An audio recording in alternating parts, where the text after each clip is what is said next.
Estamos retornando com o nosso Direto de Brasília, que é o jornalismo levado a sério, e hoje entrevistando o professor e procurador da Fazenda Nacional, Leandro Bueno.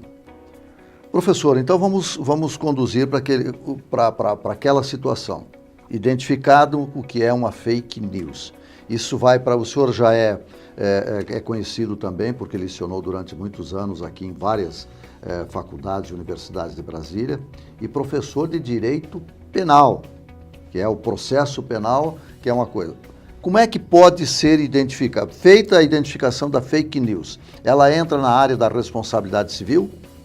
Sim, no âmbito do direito civil, a gente poderia, sendo detectada essa fake news, haver o que a gente chama uma indenização, né? Uma busca de uma indenização. O Código Civil ele prevê, tanto no artigo 186 como no artigo 940, a possibilidade de toda aquela pessoa que cause ou dolosamente ou culposamente um dano a outra pessoa, ela ter que reparar, né? Então, eu diria assim, dependendo do que foi noticiado ali na fake news, pode ter causado um dano a um terceiro. Pode ser tanto um dano material, no caso, que seria um dano que a gente poderia dizer assim, patrimonial, algum prejuízo que você pode facilmente detectar, ou até o mais comum, que seriam os danos morais, né? Por exemplo, atingir a honra da pessoa, né? Nós temos dois tipos de honra. Nós temos uma honra que a gente chama objetiva, que é a honra, é o próprio conceito que a pessoa é tida no seu meio social, né? E também a honra subjetiva, que é o próprio conceito que ela tem de si mesma. Então, nesse sentido, se essa honra fosse, uma dessas honras fosse atingidas por essa fake news, eu entendo que a pessoa poderia ajuizar uma demanda no sentido de buscar uma reparação em face dessa vinculação equivocada ou até falsa a respeito dela. Mas como a justiça identificaria, por exemplo, uma honra subjetiva? Geralmente a honra subjetiva ela se dá, no caso, principalmente quando ocorre o que a gente chama uma injúria, né? Então, assim, por exemplo, o cara, por exemplo, xinga uma pessoa.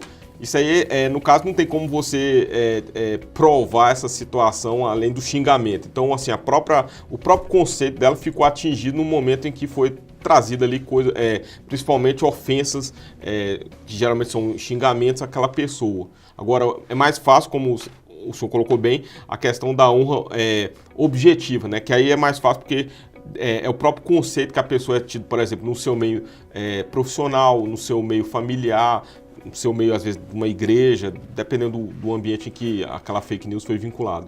Agora a gente tem visto, e eu acho que as pessoas não têm muita noção, e falam o que querem, como se diz na gíria, né? E o próprio escritor Humberto Eco diz que a internet abriu a porta para a imbecilidade.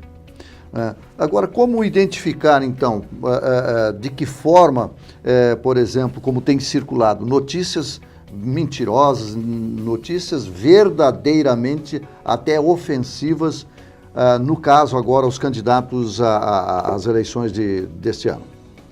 Realmente é um trabalho, eu diria assim, hércules, né? Assim, muito difícil, né, no caso, e vai depender praticamente de uma vigilância 24 horas.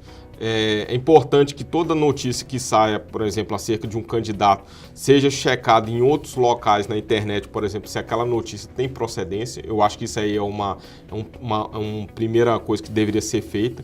Outro aspecto que eu acho que seria bastante importante também é estar atento para aquelas notícias que teoricamente pareçam já sensacionalistas ou algo que chame a atenção exageradamente. Então, ali pode ter alguma coisa assim, de algum exagero, alguma informação equivocada. Então, nesse ponto é também importante, no caso, a gente está sendo...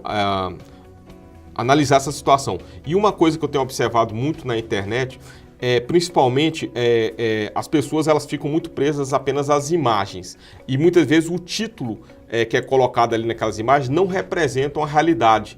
Então, às vezes, a pessoa vê aquilo ali, por exemplo, numa rede social, por exemplo, um Facebook, um Instagram, aquela notícia, mas quando você vai ler a notícia como um todo, não bate com o próprio título, né? Então, aquilo ali é uma situação que eu acho que é importante também a gente estar atento, porque, assim, essa tecnologia atual ela é muito, no meu ponto de vista, visual porque as pessoas muitas vezes não estão tendo até paciência para ler tudo, né? E ali muitas vezes ao ler e analisar aquelas notícias que você pode chegar à conclusão se aquilo ali é verdadeiro ou não.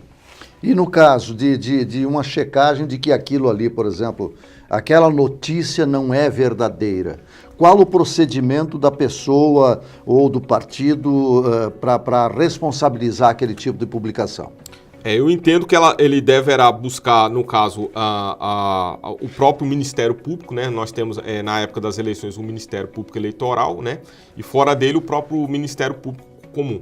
Agora, se a própria pessoa ela se sentiu ofendida, nada impede que ela mesma mova o que a gente chama uma ação penal privada, através do que a gente chama uma queixa-crime, né? Nesse caso, não é necessária a presença do Ministério Público, né? A própria pessoa, ela reunindo aquelas provas que foram lançadas ali, por exemplo, calúnias, difamações, injúrias contra a pessoa dela, em face daquela fake news, ela mesma pode mover a ação, no caso, por meio de um advogado, a menos que ela seja advogada, né?